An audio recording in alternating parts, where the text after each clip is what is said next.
காயம் கட்டும் நல்ல சமாரியன். இந்நாளில் அன்புக்குரிய சகோதர சகோதரிகளே, நல்ல சமாரியனை குறித்து பார்க்க போகிறோம். நல்ல சமாரியன், எருசலேமிலிருந்து ஒரு மனிதன் எரிகோவுக்கு புறப்பட்டு போகிறான். அப்படி புறப்பட்டு போகும் பொழுது அங்கே கள்ளர் கையில் ஆகப்பட்டு அவன் குற்றுயிராய் விடப்பட்டு போகிறான். அந்நாளிலே ஆசாரியன் அவனை கண்டு பக்கமாய் விலகி போனான்.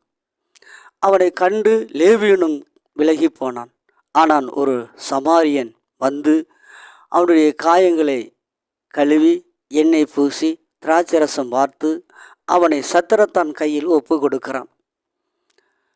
அவனுக்கு சொல்லுகிறான், அவனுக்கு விலைக்கிரயங்களை செலுத்துகிறான். இதை கேட்டுக்கொண்டிருக்கிற அருமையான சகோதரனே சகோதரியே, இந்த நாளிலும் நீ காயப்பட்டு கொண்டு இருக்கிறாயா?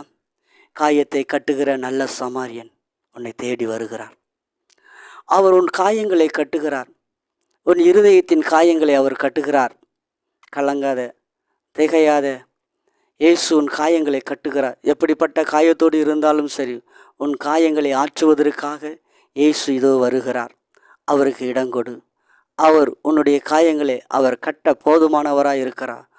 அன்புக்குரிய சகோதரனே சகோதரியே, இந்த நாளில் இயேசு உன்னை தேடி வருகிறார். அவருக்கு நீ இடங்கொடு. அவர் உன் காயங்களை கட்ட அவர் போதுமானவராக இருக்கார். God bless you.